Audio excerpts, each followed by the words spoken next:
Albert Einstein is often credited with saying insanity is doing the same thing over and over again and expecting different results.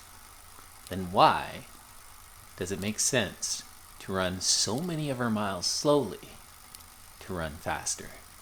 Okay, so I get that runners are considered to be a little bit crazy, but hear me out.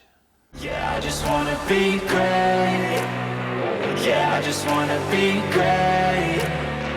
Yeah, I just wanna be great. Yeah, yeah, I just wanna be great. Yeah, I just wanna be.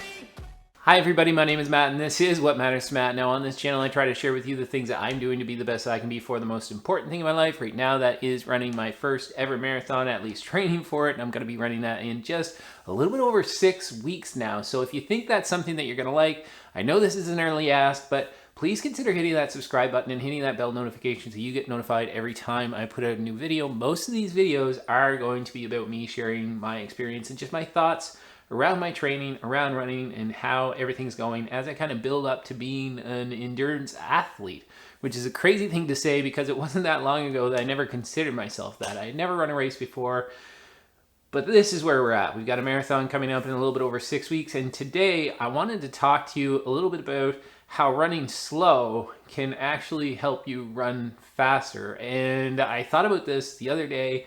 I had my first ever 20-miler, my first ever 20-mile run. I was out on my long run. I had lots of time to think about videos and what I wanted to talk about.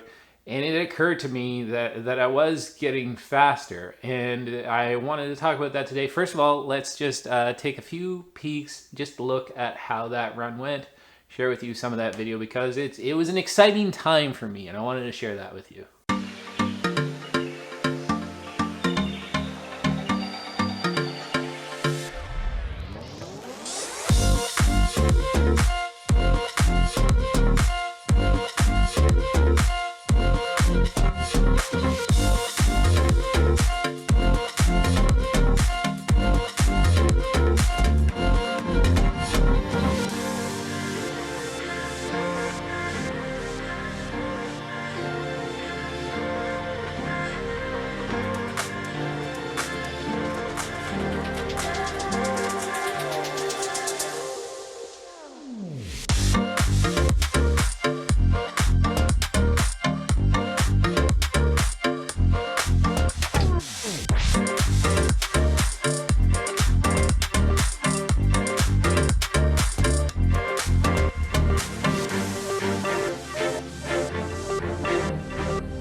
All right, so right off the bat, I think there are two answers when you're asked the question, is running slower, is spending most of your time running slower actually going to make you faster?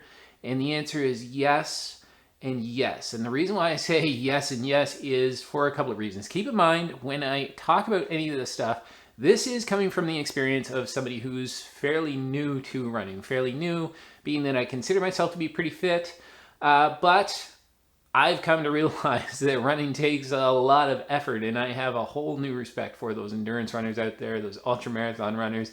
It's insane. Not that I ever thought that it was going to be easy, but certainly my eyes are wide open as to how much of a challenge running long distances actually is on the body. But the reason why I say yes and yes is that just putting those miles in, putting those long miles in, getting used to being able to run those long miles, because first of all, my body, if I tried to run 20 miles in one go, regardless of how fast I tried to run that, if I tried to run 20 miles in one go, just a few short months ago, my body would have totally fallen apart. A little bit over a year ago, we're in March of this year now, I was thinking about running a half marathon. I got all pumped, all super excited. There was a half marathon that was actually tied to the marathon that I'm running this May. There was a half marathon tied to that. And I was going to run that. I got super pumped, super excited, and I went back the other day and looked at some of my Strava, just a few of my workouts, and it was insane. I ran those. I went out and I actually only started down the program for about a week. I'll put that original video up here where I said I was going to run a half and never actually did. Most of that was because I didn't really have a solid plan, or at least I didn't listen to the plan. I started down the road of a Hal Higdon plan, which I am starting now. I'm in the middle of a Hal Higdon plan now, but at the time when I did that first plan, I never ran any of those miles slow. I ran them slow, but I never ran them slow relative to how fast I could run. They were all out. I went out and I ran 5K, and I think my heart rate was in the high 160s. Pretty well all out for me at the time. And then when I compare that to now, I've obviously come down quite a bit. But it's interesting to see. It's interesting to look at. And again, I just want to say these are my experiences. You know, when I thought about making this video, and when I think about making a lot of my videos, I think about whether I should dive into some of the science behind it. And there is plenty of information out there that talks about, yes, of course, it is better to run most of your miles. The 80-20 rule has been established that most of your miles, if ran at an easy pace, it is going to make you a faster runner. You've got to work on that aerobic base. Aerobically, you can run at a slower pace for longer periods of time and get that heart rate to gradually come down. Basically, your heart rate lowers at the same pace. Over time, you become a more efficient runner.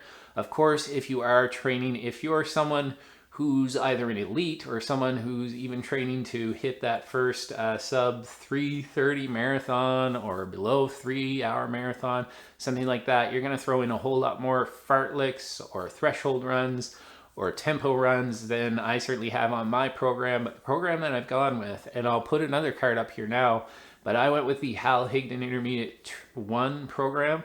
And that program, for the majority of those miles, are pretty slow. And that was really attractive to me because I recognized this time around that running those miles and logging those miles was really, really important.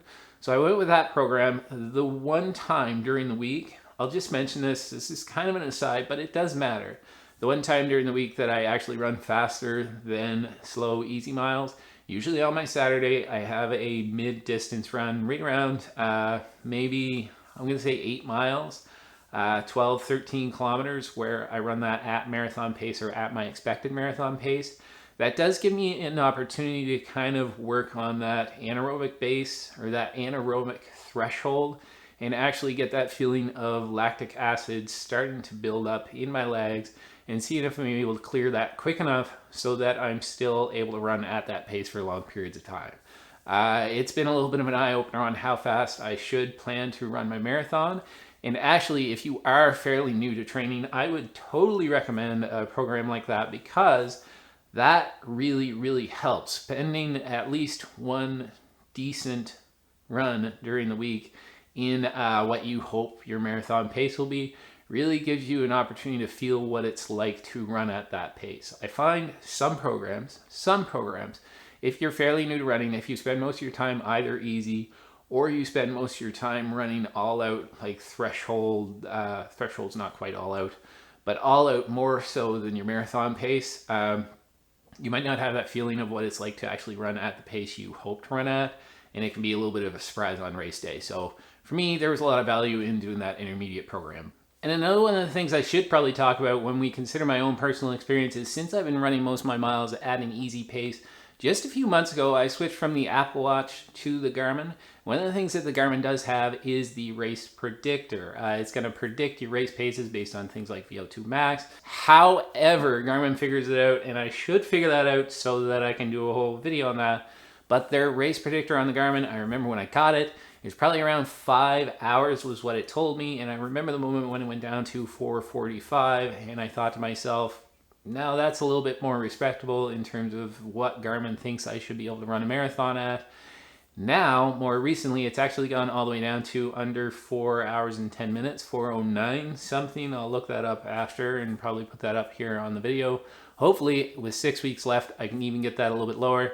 I know it's not perfect science, and I know it's not the best race predictor, and it's certainly not what I'm going to use to predict what my race time is, but it is good information to have, and it gives me a little bit more confidence that I will be able to run my race at a decent time in terms of what I consider to be a decent time for your first ever marathon.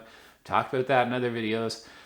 But it's good. I think that's a good indicator of running a lot of miles, most of my miles as slow miles, actually making me more fit and making me a better runner. And another thing I want to talk about actually comes from Seth James Damore, and I watched one of his videos, and if I can find it, I'll put a link to it down in the description below. If I can't find this video, I'll still put a link to his channel.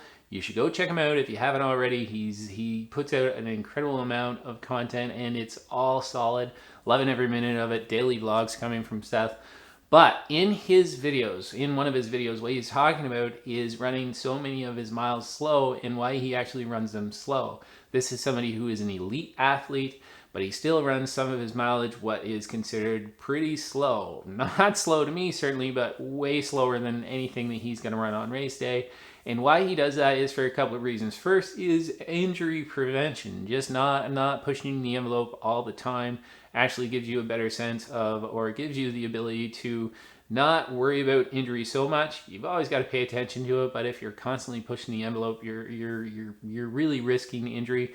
And secondly is that when it comes to wanting to do any of those up-tempo runs, for me, what I would consider an up-tempo run or a workout effort would be those pace runs, those marathon pace runs on Saturdays, or those long runs on Sundays. If I come into the weekend and my legs are incredibly tired from running too hard through the week, I'm not getting what I should get out of those runs because I'm just too tired. It means that when I'm running at pace, I'm pushing that way harder. It doesn't feel right.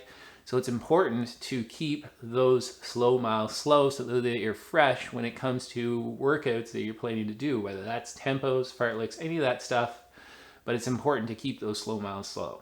And finally, I do want to talk about this whole idea of giving 110% every time you do go out for your run. This is something that I've had from a very young age. I played a lot of sports growing up, didn't necessarily play them all that well, but I played a lot of sports, and every time I went out, it was driven into me that you give 110% every single time.